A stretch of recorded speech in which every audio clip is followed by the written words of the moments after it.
안녕하세요. 해외 직구 시대 글로벌 해외 금융 선진국의 명품 유배당을 소개합니다. 우리가 모르는 해외 글로벌 선진금융은 국내와 어떻게 다르고 국내에 없는 유배당은 어떤 장점과 이득이 있는지 알아보겠습니다. 먼저 목차는 1번 어젠더 지금까지 당연하게 여겨온 것들이 과연 정당한지 한번 생각해 보고요. 2번 글로벌 선진금융과 한국의 금융에 대해서 비교. 3번 해외 선진금융의 강점 4가지. 1.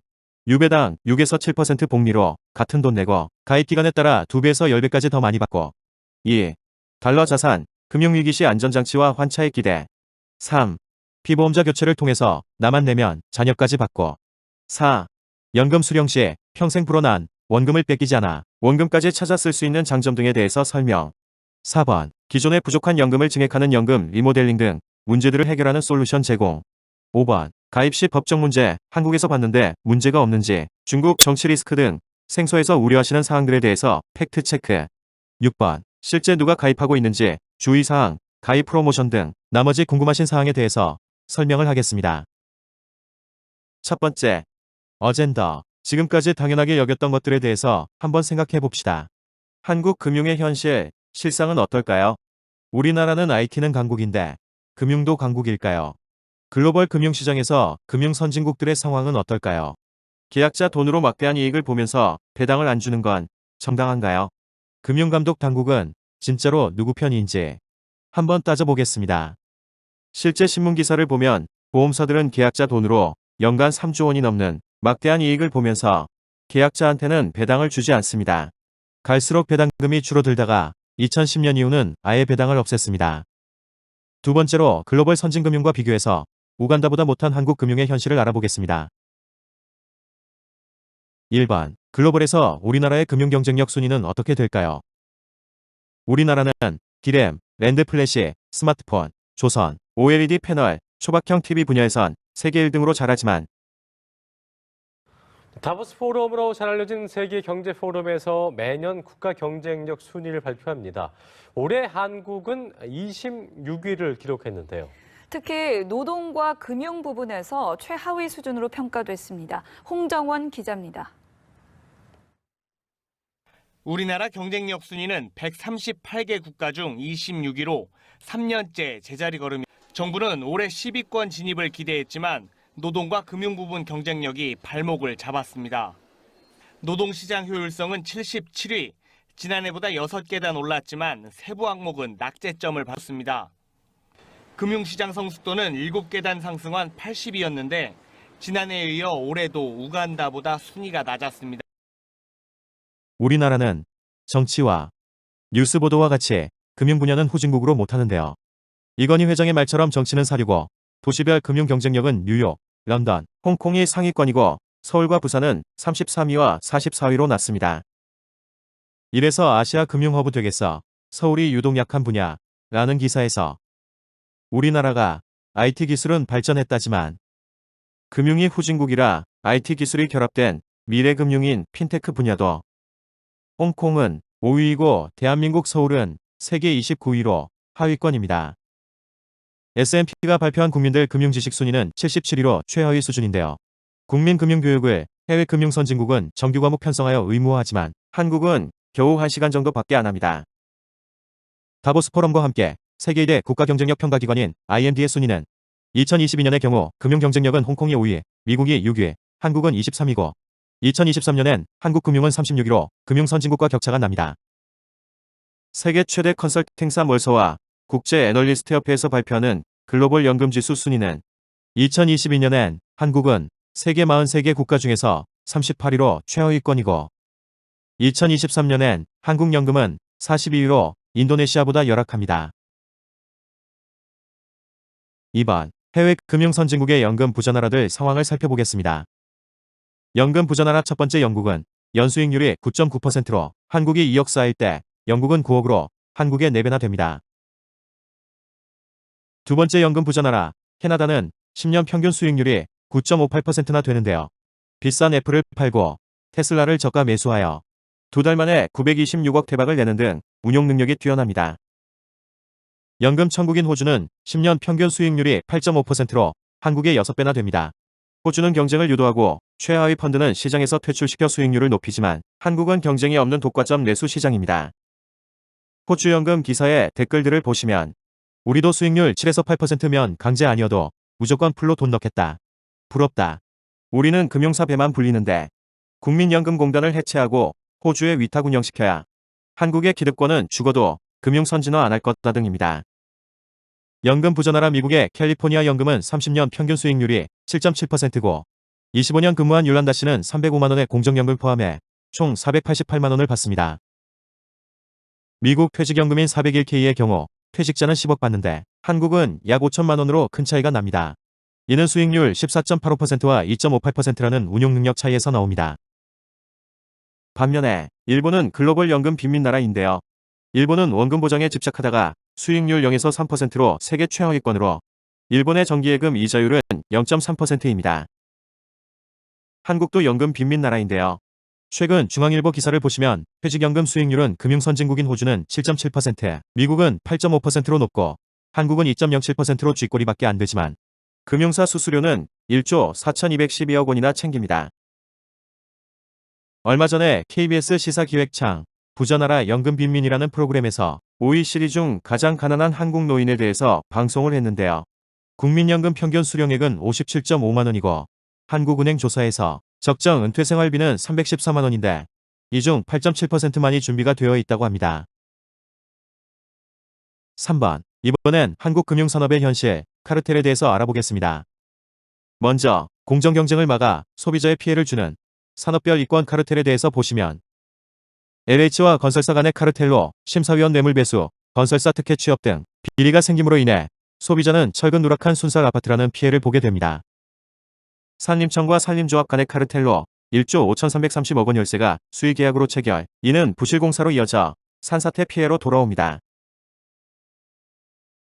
수능 출제교사와 학원 일타 강사 간에 수능 문제 주고 6억 원 받는 사교육 카르텔로 공교육 붕괴되고 학부모 등골 빼는 피해.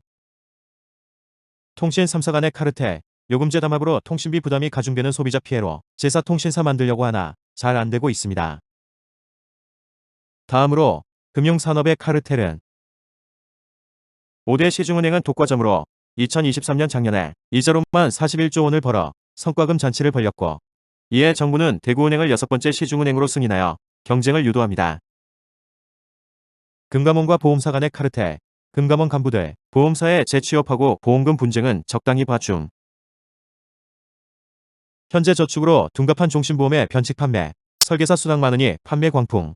사업비로 30%대는 종신보험의 해약 환급표를 보면 중간에 해약 시 해약 환급액은 50% 정도밖에 안 되는데, 즉 계약자들이 50% 손해본 돈으로 사업비 30%를 맺고 이자와 설계사 수당을 주는 구조인데 실제로 종신보험 5년 해지율은 45.8%, 10년에는 70% 가까이 해지로 계약자들이 손해본 돈으로 설계사들 막대한 수당 주고 보험사들은 성과금 잔치. 종신보험을 저축으로 속여 팔면 미국은 1조 8천억 원의 천문학적인 징벌적 손해배상 판결을 받지만 앞서 보다시피 한국은 무풍지대입니다. 1997년 OECD 가입 조건으로 국내 보험시장 개방하여 국내 진출한 한 외국 보험사의 가입은 허용하나 국내 보험사 기득권 보호를 위해서 전화, 우편 등의 판매만 허용하고 국내 영업과 광고를 제한하는 꼼수를 둡니다. 해외 주식은 거래 수수료로 2021년에만 8,508억 원으로 국내 증권사 돈벌이가 되니까 강추하나 해외 유배당 보험은 국내 보험사의 수입이 안 되고 오히려 경쟁 상대고 상품에서 밀리니 언론의 악의적 기사로 해방해고자 하는 중입니다. 자세한 건 다음 편에 상세히 설명드리겠습니다. 윤종원 전 경제수석도 국내 금융은 독과점 내수 산업이고 외부 진입을 막아 경쟁을 제약하는 카르텔이라고 비판합니다. 황영기 금융투자협회장의 작심 발언, 제조업은 세계적 경쟁력을 갖춘 데 비해 금융은 우간다보다도 못한 80위에 머무르는 등 한국 금융이 후진국인 이유는 정부의 규제와 치열한 경쟁을 하지 않는 업계 잘못이라고 지적. 한국 금융은 국민을 국내에 가둬놓고 잡아먹는 가두리 양식장으로 그러면서 보험사는 한 해 이자로만 26조 벌어 성과급 300% 잔치를 합니다. 4번. 글로벌 금융시장의 시장 구조와 규제를 보시면 금융시장 구조는 경쟁의 차이에서 나타나는데 홍콩은 보험사만 164개 회사가 720만 명 시장에서 무한 경쟁하지만 한국은 34개 회사가 5천만 명 시장에서 독과점 카르텔 담합을 합니다. 잘하기 경쟁해야 산업이 발전하고 발전해야 소비자에게 이득으로 돌아옵니다. 미국은 보험사가 5,978개나 되는데 뉴욕주에만 547개 회사가 있는 완전한 경쟁 시장입니다. 글로벌 규제 차이를 보면 한국이 하는 포지티브 규제는 열거된 것만 허용하고 나머지는 모두 금지해 규제를 강화하니 더 잘하기 혁신 경쟁을 못하기에 소비자 이익은 감소하고 홍콩과 같은 글로벌 금융 선진국은 네거티브 규제로 열거된 것만 금지하고 나머지를 모두 허용해 규제를 최소화하니 더 잘하기 혁신 경쟁을 통해 소비자 이익이 극대화됩니다. 한국 정부도 네거티브 규제로 바꾸려고 하나 금융은 아직 포지티브 규제 고수. 규제와 혁신 차이. 미국은 기존 은행 이자의 10배를 주는 애플 통장이 되지만 한국은 삼성 통장이 안 됩니다. 이번 파리올림픽에서 10연패 달성한 한국 양궁이 강한 이유는 지난 대회 3관왕 안산이 대표팀 선발에서 탈락할 정도로 학연, 지연 등 어떤 외압도 통하지 않고 공정하게 올림픽보다 치열한 경쟁을 거쳐 대표를 선발하기 때문입니다. 40년 동안 지원은 하되 간섭을 하지 않는 현대차 정의선 회장의 의지대로 공정한 경쟁을 할 수 있기 때문입니다. 그래서 시티은행 철수, 관치금융에 못 버티는 외국계, 말뿐인 금융허브를 하는 기사처럼 지배구조, 영업관행, 배당까지 손질하는 규제 강화로 외국계 금융사들의 코리아 엑소더스가 벌어지고 있는데요. 이러한 우리나라의 규제와 카르텔로 인해서 글로벌 금융사들의 엑소더스 코리아는 보험사 ING 생명, 증권사 골드만삭스, 시티은행 등 보험, 증권, 은행 등 전 분야에서 짐을 싸서 한국을 떠나고 있습니다. 5번. 글로벌 시대. 한국이 잘하는 분야와 못하는 분야에서의 올바른 선택을 하는 방법을 알아보면 한국이 잘하는 분야인 반도체, 가전은 해외로 수출되고 양궁은 올림픽 4강 지도자들이 다 한국인일 정도로 지도자들이 세계로 스카웃되어 나가고 성형수술은 외국인이 국내로 찾아옵니다. 반대로 한국이 못하는 분야인 세계 랭킹 29위의 축구는 유럽에서 히딩크 등 지도자를 수입하거나 손흥민, 이강인처럼 어릴 때부터 배우러 유학 가고 대학 교육 또한 미국 아이비 리그에 갑니다. 6번. 홍콩이 금융이 발전하고 강한 이유는 홍콩은 뉴욕, 런던과 함께 세계 3대 금융허브인데요. 한국은 주력산업인 제조업 비중이 28%로 높고 금융이 5%로 낮지만 반대로 홍콩은 금융산업이 21%로 가장 높은 비중을 차지합니다. 홍콩이 금융이 강한 이유는 1841년 아편전쟁에서 패하고 난징조약에 의해 홍콩을 영국에 넘겨주고 1997년 홍콩을 반환받을 때까지 18세기 산업혁명 발상지, 19세기 세계 금융의 중심, 즉 156년간 금융강국 영국의 통치를 받으며 금융산업이 발전하게 된 것입니다. 1997년 투기자본의 아시아 공격인 IMF 외환위기 때 홍콩도 당했을까요? 결론적으로 홍콩은 IMF 외환위기를 당하지 않았는데요. 사진에서 투기자본은 동남아시아를 공격하고 홍콩을 거쳐 한국을 공격하는데요. 처음에 고정환율제 유지를 위한 방어의 달러를 소모한 동남아시아를 공격하여 막대한 환차익을 얻고 다음 타깃으로 더 큰 먹거리 시장인 홍콩을 단기자금 빌려서 공격하는데요. 앞서 설명드린 것처럼 영국 통치 156년간 금융 전문성을 키운 홍콩은 투기자본의 약점을 역공하여 단기자금 금리를 6%에서 300%로 50배 인상해버립니다. 빌린 단기자금을 감당하지 못한 투기자본은 오히려 손해보고 홍콩을 떠납니다. 그리고 홍콩에서의 손해를 만회하러 한국을 공격합니다. IMF 외환위기의 대표적인 시발점인 그 당시 한국종금사는 저리에 일본 엔화 대출을 받아서 이자 장사를 했는데 이를 잘 아는 투기자본이 우회적으로 일본을 공격해 급한 일본이 자금을 회수하게 만들어 종금사들이 기업 대출을 회수하게 되니 과도한 부채의 기업들이 연쇄부도를 맞으면서 외환위기가 오고 국가 부도 사태인 IMF 구제금융을 신청하게 됩니다. 환율제 정리하면 동남아시아와 한국은 변동환율제로 바꾸게 되지만 홍콩은 여전히 고정환율제를 유지 중이고 이 사건이 단적으로 홍콩이 금융 전문성이 높은 금융 선진국이라는 걸 증명합니다. 홍콩은 미국 1달러에 홍콩 달러로 7.75에서 7.85 달러 사이 고정환율제를 채택 중이고 고정환율제는 환율의 안정성이 높아서 외국인들 투자에 유리합니다. 홍콩의 주식시장 규모는 세계 4위고 한국은 13위입니다. 글로벌 투자 서밋에서 존리 홍콩 행정장관이 홍콩 보험시장 규모는 7천조 원으로 세계 2위, 아시아 1위라고 합니다. 홍콩 세금 제도는 금융 관련 세금, 이자, 배당, 증여, 상속세가 모두 비과세입니다. 7번. 핵심을 정리하면 더 이상 금융후진국인 한국에 갇혀서 당하지 말고 한국이 못하는 금융은 잘하는 해외에서 더 좋은 걸 찾읍시다. 이미 정보 빠른 강남 부자들은 많이 하고 있습니다. 한국인 해외 금융자산 천조 시대. 이미 다른 사람들은 해외 투자 많이 하고 있습니다. 해외 직구는 1557만 명, 6조 원 규모이고 해외 투자하는 서학개미들도 710만 명이나 되는 등 일상화된 글로벌 시대입니다. 상속세 부담으로 매년 약 3만 명의 부자들이 싱가폴, 홍콩 등 해외로 이민을 가는데요. 상속세는 한국은 최대 65%로 높지만 싱가폴과 홍콩은 없습니다. 실제로 부자들은 한국에서 벗어나 글로벌에서 더 나은 이익을 위해서 적극적으로 실행을 합니다. 한국경제신문 방카슈랑스 어떻게 활용하나라는 기사에서 강남 부자들 전담 자산 관리하는 강남은행 PB들도 금융 선진국 홍콩에 유배당보험 많이 추천한다고 합니다.